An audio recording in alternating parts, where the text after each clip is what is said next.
What's up, money rebels? It's your favorite financially cynical Gen Z over here, ready to spill some serious tea. We all use M. We all think we understand M. But what if I told you your credit card isn't just a piece of plastic? It's a meticulously crafted psychological weapon, designed to gently, subtly, and relentlessly extract every single penny it possibly can from your bank account. Yeah, I said it. Today, we're diving deep into the dark arts of credit card companies, ripping back the curtain on the sneaky mind games they play to keep you trapped in a cycle of debt and endless fees. Get ready, because after this, you're going to look at that shiny piece of plastic in your wallet like it's a villain from a low-budget horror movie. And trust me, the only thing scarier than a low-budget horror movie is a high-interest credit card statement. Let's get into it.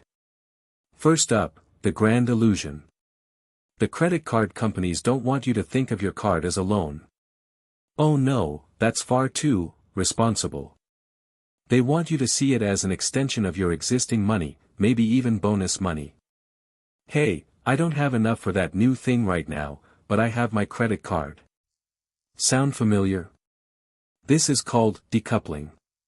When you pay with plastic, there's no physical exchange of cash, no tangible loss. It doesn't feel like you're spending real money. It's just a swipe, a tap, a number.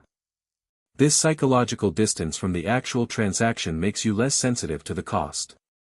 Studies have shown people are willing to spend significantly more when using a card versus cash. Why? Because cash hurts. Physically handing over those crisp bills activates a different part of your brain, the part that registers loss. With a card, it's just data. And data doesn't trigger the same emotional resistance. You're not spending your money, you're spending the credit card company's money, right? Wrong. It's still your money, just on a very expensive delay. Alright, next up on the How to Bleed You Dry playbook, minimum payments.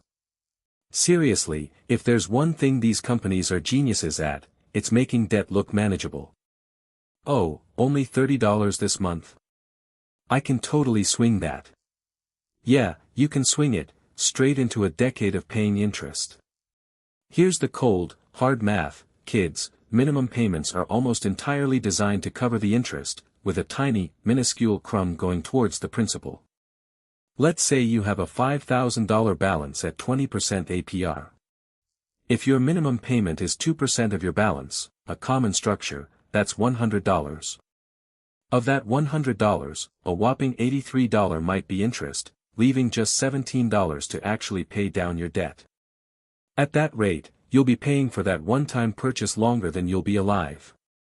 Okay, maybe not that long, but definitely long enough to regret it. You're literally paying interest on interest on interest. It's a debt treadmill, and the credit card companies are holding the remote, slowly increasing the speed while you run nowhere. It's not about helping you pay it off, it's about keeping you on the hook for as long as humanly possible. Now, let's talk about the rewards. Oh, the glorious points. The cash back. The free flights. Sounds amazing, right? Like they're just giving you stuff for spending money you were going to spend anyway. Except, that's almost never how it works. These reward programs are less about rewarding you and more about subtly incentivizing you to spend more. Oh, if I just spend another $500 this month, I'll hit the bonus points tier. Or, I'll use my travel card for this everyday purchase, even though my debit card would be fine, because points. This is called mental accounting. You're compartmentalizing the spending, justifying an extra purchase because of the perceived reward. But here's the kicker, the average credit card rewards rate is what, 1 to 2%. Meanwhile, the average APR is closer to 18 to 24%. You think they're losing money on those points? Nah. They've run the numbers. They know damn well you'll spend more to earn that measly 1% back, and if you carry a balance for even one cycle, that interest will instantly dwarf any reward you ever accumulated. It's like finding a penny and then immediately losing $1. Then we have the siren song of the 0% APR introductory offer. Sounds like a dream, right? Buy now, pay later, no interest. It's practically free money for a year or 18 months. But here's where they hide the razor blades in the candy: deferred interest. Many store cards and balance transfer offers come with this nasty little clause. If you don't pay off the entire balance by the time the promotional period ends, they don't just start charging interest from that point forward. Oh no, honey. They retroactively charge you interest on the entire original purchase amount from day one. It's like you never had a 0% offer in the first place. All those months you thought you were saving money? Poof. Gone. Replaced by a mountain of backdated interest that will make your eyes water. It's a brilliant trap for anyone who miscalculates, forgets, or just can't quite make that final payment. And guess what? A lot of people fall for it. It's a classic bait and switch, pure evil genius. Let's get into the ego strokes. Ever seen those black cards, the metal cards, the ones that scream, "I'm rich and important"? Credit card companies are masters of leveraging status anxiety. They offer exclusive cards with premium benefits, concierge services, airport lounge access, fancy travel perks. And for what? Often, a hefty annual fee that most people don't even fully utilize. They're selling you a feeling, a perception of wealth and success, rather than actual financial benefit. Look at me, I have the Amex Platinum. But if you're carrying a balance on that Amex Platinum, that prestige is costing you a fortune. It's a classic marketing ploy: make people feel special, make them associate your product with a higher social standing, and they'll happily pay through the nose for it. You're not buying a credit card, you're buying a tiny, shiny piece of perceived self-worth. And companies know exactly how much that's worth to you. It's not just rewards, it's the gamification of spending. Think about it: points, tiers, achieving elite status, unlockable benefits. This taps into our innate desire for achievement and progress. You get emails reminding you how many points you've earned, how close you are to the next tier, or how you could be earning more. It's designed to create a dopamine hit when you use the card, associating spending with winning. They even use challenges or spending bonuses for specific categories to steer your purchasing behavior. You become a player in their game, and the objective of the game, from their perspective, is for you to spend as much as humanly possible, ideally carrying a balance. It's like a real-life microtransaction system, except instead of buying V-Bucks for Fortnite, you're buying things you might not even need, all to hit an arbitrary goal set by a corporation. Here's another one that really grinds my gears: the idea that your credit card is your emergency fund. No. Just no. An emergency fund is cash, sitting in a high-yield savings account, ready for when life inevitably throws a curveball. A credit card for an emergency is like putting out a grease fire with gasoline.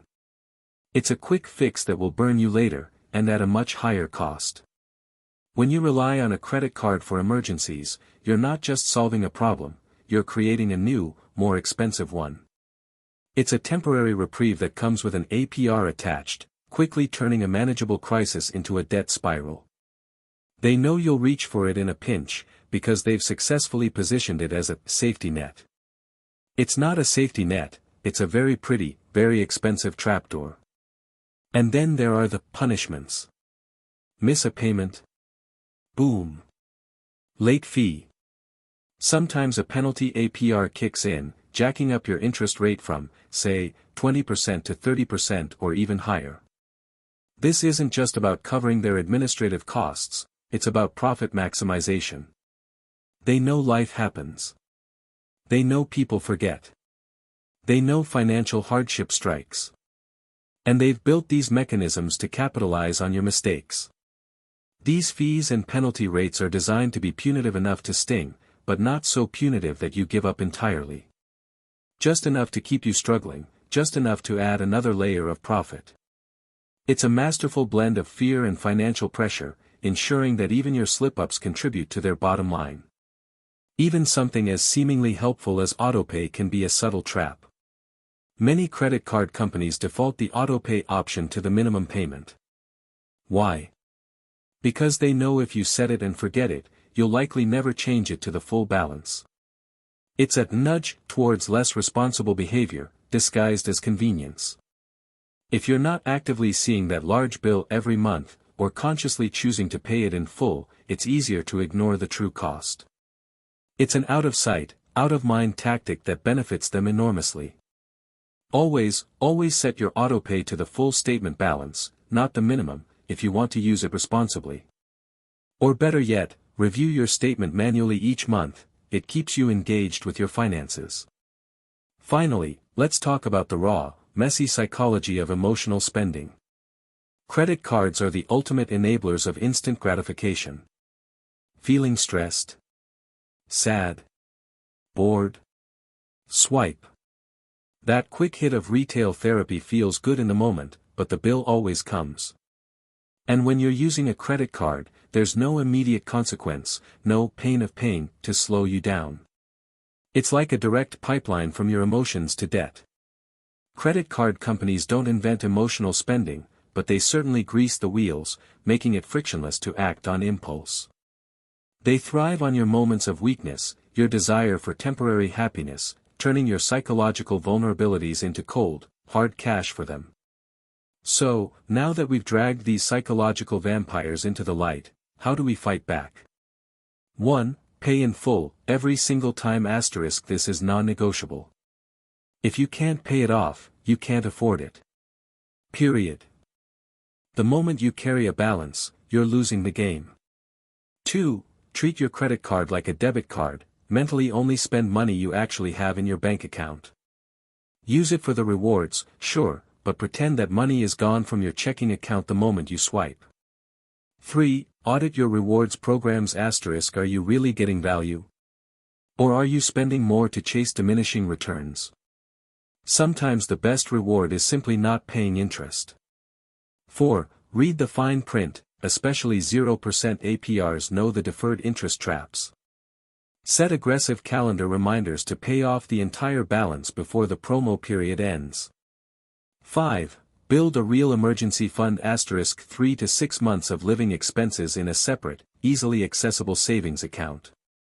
Do this before relying on credit for anything unexpected.